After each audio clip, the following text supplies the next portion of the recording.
புரிகிறது. ஆகையால் உனக்கு ஒரு நல்ல இடத்தை நான் ஆயத்தப்படுத்துகிறேன். அதே போலதான் வாயிலே எத்தனை காசு?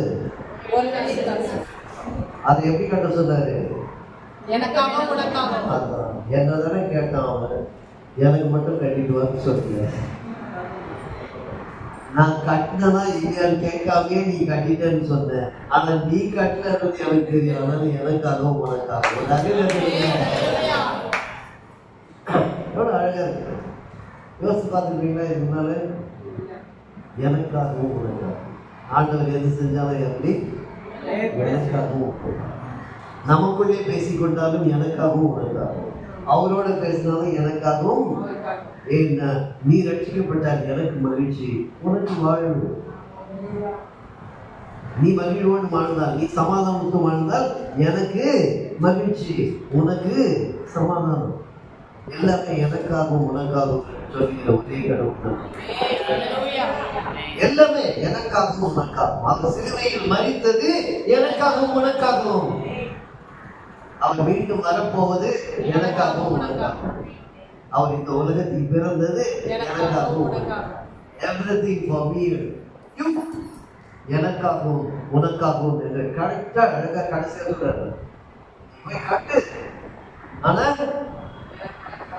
எனக்கு தெரியும் பாக்கியம். அற்புதமான ஒரு ஆட்கள் எனக்காகவும் உனக்காகவும். ஒவ்வொரு இடத்துல நம்மகிட்ட எனக்காகவும் உனக்காகவும் பேருக்கிட்ட அவர் சொல்லி அனுப்புறதா எனக்காகவும் உனக்காகவும். நீ ஊழியம் செய்யா, எனக்காக மட்டும் இல்லை, உனக்காகவும் எனக்காகவும். நீ காணிக்க போடுறியா, எனக்காகவும் உனக்காகவும். ரசமா கொடுக்கிறியா, எனக்காகவும். திருவிழா எனக்காகவும். Everything is for me and you. எனக்காகவும் உனக்காகவும். ஆண்டவர் நம்மை தெரிந்து கொண்டார் என்றால் அவர் நம்மை அன்பு செலுத்துகிறவராக இருக்கிறார். அது மட்டுமல்ல, among the crowd I should be identified. என்னை அடையாளம் காண வேண்டும். இந்த சமுதாயம் என்னை அடையாளப்படுத்தி காண வேண்டும். ஏனென்றால் இவரிடத்திலே அவரை பற்றி கேட்டால் இவர் அவரை பற்றி சொல்லுவார் என்று அவர்கள் அறிந்திருக்க வேண்டும். இந்த உலகம் அறிந்திருக்க வேண்டும், ஊர் அறிந்திருக்க வேண்டும், நம் உறவினர் அறிந்திருக்க வேண்டும், நம்முடைய நட்பில் உள்ளவர்கள் அறிந்திருக்க வேண்டும். அந்த அளவுக்கு நாம் அறிந்தவர்களாக ப்ரொஜெக்ட் பண்ணணும். மற்றவர்களுக்கு தெரியணும், இவங்க தான் கன்ஃபார்ம். இந்த சர்ச்ல இருந்து வர அந்த அம்மாவை கேட்டா சொல்லுவாங்க, இந்த ஊழியத்தில் இருக்க அவரு கேட்டா கரெக்டா சொல்லுவாரு. மற்றவர்கள் அறிந்திருக்க வேண்டும். அது பேதுருவுக்கு கிடைத்தது. பேதுரு அவ்விதமாக வாழ்ந்தார்.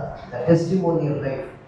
நம்முடைய வாழ்க்கை என்பது மூன்றே மூன்று தான். ஒன்று ரட்சிப்பின் அனுபவம், இன்னொன்று பரலோகத்தின் நிச்சயம், இடைப்பட்டிருப்பது சாட்சியுள்ள ஜீவன். ரட்சிப்பின் அனுபவம், the saving knowledge of Christ. பரலோகத்தின் நிச்சயம், the assurance of heaven. இடைப்பட்டிருப்பது சாட்சியுள்ள ஜீவியம், the testimonial life. என்னுடைய சாட்சியுள்ள ஜீவியத்தில் நான் வாழ்கிறேன். உண்மையாகவே நான் கொடுக்கிற சாட்சி உண்மையான சாட்சி தானா? ஆண்டவரை தெரிஞ்சுக்கணும் விரும்புறேன். என்னை பத்தி சொல்லிட்டேன், ஆனா நீ எப்படி சொன்னது எனக்கு இப்ப சொல்லு. நாம் பல சமயங்களில் சாட்சி பகிர்கிறோம் என்று சொல்லி உண்மையாய் சொல்லுகிறோமா? அப்படி இருக்கும்.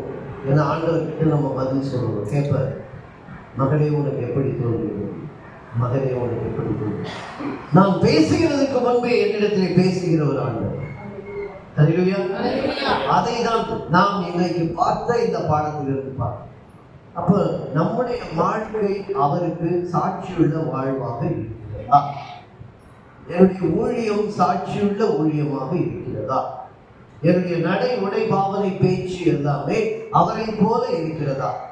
என் முகத்தை காண்கிறவர்கள் அவர் முகத்தை காணும்படியாக நான் வாழ்கிறேனா?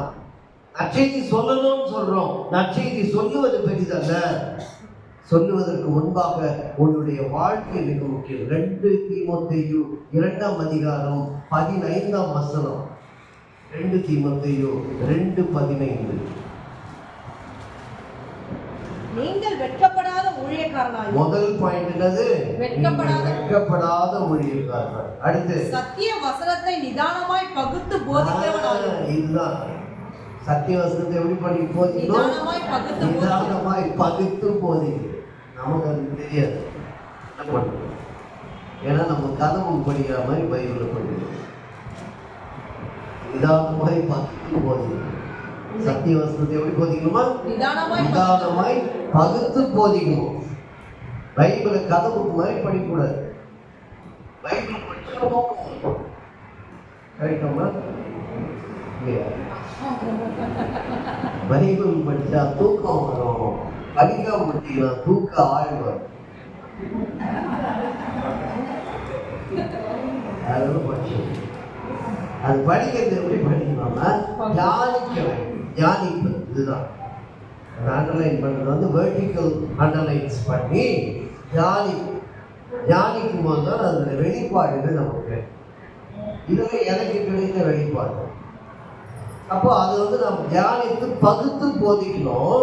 மூணாவது, உன்னை தேவனுக்கு முன்பாக, உன்னை கடவுளுக்கு முன்பாக உத்தமனாக நிறுத்தும்படி ஜாக்கிரதையாயிரு. 3 விஷயம் ஊழியர்களா வந்ததுல 3 முக்கியமான விஷயம் இருக்கு. ஒண்ணு, நம்ம வெட்கப்படாத ஊழியக்காரனா இருக்க வேண்டும். இரண்டாவது, சத்திய வசனத்தை நிதானித்து பகுத்து போதிக்கிறவர்களாக இருக்க வேண்டும். மூன்றாவது, அவருக்கு முன்பாக நாம் உத்தமனாக நிற்கும்படி ஜாக்கிரதையாயிரு. நில்லுன்னு சொல்லல, கேர்ஃபுல்லா இரு. எந்த நேரத்தையும் சரிஞ்சிருவ. நிதானித்து போதிக்கிறவனாய், வெட்கப்படாத ஊழியனாய். மூன்றாவது, அவருக்கு முன்பாக நம்ம என்ன பண்ணணும்? ஜாக்கிரதையாக இருக்க வேண்டும். இந்த 3 குவாலிட்டிஸ் இல்லாம நம்ம என்ன பண்ண முடியாது? ஊழியம் செய்யும். அது இருக்கணும். அதற்கு நம்மை நாமே எவ்விதமாக தகுதிப்படுத்திக் கொள்கிறோம். அதான் முக்கியம். அதாவது ஜீசஸ் வந்து பேதுரு மேல ஒரு நல்ல ஒரு அஃபெக்ஷன், ஒரு க்ளோஸ்னஸ் அவரோட இருந்தது. அந்த ஒரு நெருக்கம் இருந்தது. உலகத்திற்கும் அது தெரிந்தது, ஜீசஸுக்கும் தெரிந்தது. அதனால் அவர் வந்து எவ்வளவு நெருக்கமாக இருந்தாரோ அதுக்குள்ள நாம் இருக்க வேண்டும். அதாவது அந்த ஐடென்டிட்டி அந்த உலகத்துக்கு தெரியுது. இவரை கேட்ட ஒரு கவர்மெண்ட் சர்வன்ஸ், அவன் டாக்ஸ் கலெக்டர், அந்த அரசாங்க உத்தியோகத்தில் இருக்கவன் சொன்னான் இவர் தான் கரெக்டான. இவர் பேதுருவினிடத்தில் வந்து தெளிவா இருக்கு வசனம். கண்டிப்பா 11 சீஷர்களும் இருந்தாங்க, 12 சீஷர்களும் இருந்தார்கள். ஆனால் இவரை மாத்திரம் தனியா சொல்றாங்கன்னா அவர் அவ்விதமாக வெளிப்படுத்தினார்கள் என்பதை அவரோடு நெருக்கமா எல்லாருக்கும் சொல்றதுதான். ஆனால் நான் எப்படி இருக்கணும்? பேதுருவை போல. எல்லாரும் ஊழியர் தான், ஆனா நான் எப்படி இருக்கணும்?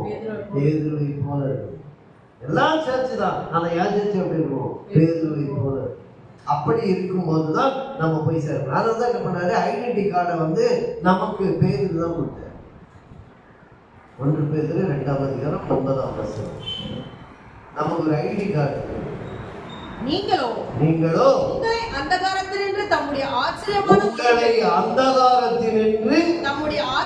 ஒளியினிடத்திற்கு வரவழைத்தவருடைய புண்ணியங்களை, வரவழைத்த இயேசு கிறிஸ்துவுடைய புண்ணியத்தை அறிவிக்கும்படிக்கு தெரிந்து கொள்ளப்பட்ட சந்ததியாயும், சந்ததி 1 ராஜரிகமான ஆசாரிய கூட்டம் 2 பரிசுத்த ஜாதியாயும், அவருக்கு சொந்த ஜனமாயும் இருக்கிறீர்கள். நம்ம ஐடி கார்டுல 4 குவாலிஃபிகேஷன் கொடுத்திருக்காரு. கம்யூனிட்டி சர்வே கொடுத்தா என்னன்னு போடுறோம்? ஜாதி தான், பரிசுத்த ஜாதி சொல்லப்படும். வேற எதுவும் சொல்லப்பட்டது? பரிசுத்த ஜாதினா நமக்கு தெரியும். யாராவது கேட்ட ஆபீசர் கேட்ட சொல்லுங்க, எங்க பைபிள் பரிசுத்த ஜாதி. அந்த ஐடி கார்டு வந்து ரொம்ப முக்கியம். விசிட்டிங் கார்டை விட எது பெட்ரு? ID card. நம்ம என்ன பண்ணுறோம்? விசிட்டிங் கார்டை பெருமையாக கொடுக்கணும். நீங்கள் விசிட்டிங் கார்டை போட்டு சொல்லி பாருங்க, அதுவும் திறக்கிறது இருக்கு. ஐடி கார்டை போட்டு தான் ஏன்னா ஐடி கார்டு வந்து அவங்க கொடுத்தது, விசிட்டிங் கார்டு நம்ம பண்ணது. நம்ம பாஸ்டர், நான் டைரக்டர், நான் டீச்சர் எல்லாம் நான் எழுதி போட்டு. அது முக்கியம். Visiting card is a from address. அது ரொம்ப முக்கியம். ஒவ்வொரு ஜபமும் கடிதத்திற்கு சமம். நாம் ஆண்டவரோடு பேசுகிற ஒவ்வொரு ஜபமும் ஒரு கடிதம் எழுதுவதற்கு சமம். அந்த கடிதத்திலே அனுப்புனர் விலாசம் இல்லை என்றால் பதில் வராது. ஏன்னா டூ அட்ரஸ் ஒண்ணுதான், ஃப்ரம் அட்ரஸ் நிறைய இருக்கு.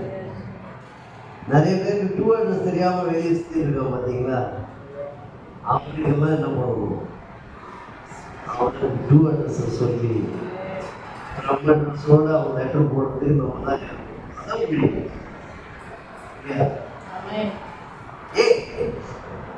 அட்ரஸ்னா என்னது? அவருடைய சாயலை பெற்றுக் கொள்வது, அதான் நம்முடைய அட்ரஸ். ஆதாம் முதல் கொடுத்த காடி துவச்சிட்ட. ஆதாம் துவச்ச விலாசம் ஃபர்ஸ்ட் யார் துவச்சது? அட்ரஸ் ஆதாம் தான் துவச்சாரு. அதை திருப்பி எடுத்து கொடுக்கணும்னு தான் ஒருத்தர் வந்தார், இரண்டாம் ஆதாம். அவர் வந்து என்ன பண்ணார், தொலைச்ச அட்ரஸை திரும்ப நமக்கு சிலையில் வாங்கி திருப்பி கொடுத்தார். அட்ரஸை பத்திரமா வச்சுக்காரு. ஆடுகளை மேய்ப்பாயாக என்று சொன்ன என்னுடைய சீஷன் வருவான், அவங்களுக்கு ஐடி கார்டு. அந்த ஐடி கார்டு இல்லைன்னா நம்ம போயிட்டு keep that ID card with you. Strong, perfect. சின்னதை வந்து கொஞ்சம் அப்படி கார்டில் ஏதாவது ஆயிடுச்சுன்னா உடனே பேங்க்குக்கு லெட்டர் போடும். நம்பர் சரியா இல்லை, போட்டால் உடனே பணம் கிடைக்க மாட்டேங்குது. இது ரொம்ப முக்கியம். அதை விட இந்த கார்டு வந்து பளிச்சுன்னு இருக்கணும். அந்த ஐடி கார்டோடு நம்ம ஊழியர்களை நாம் செய்ய வேண்டும். கர்த்தர் தாமே இந்த வார்த்தைகளை ஆசீர்வதிப்பாராக. Thank you so much. God bless you. என்னுடைய ஊழியத்திற்காக ஜெபித்துக் கொள்ளுங்கள்.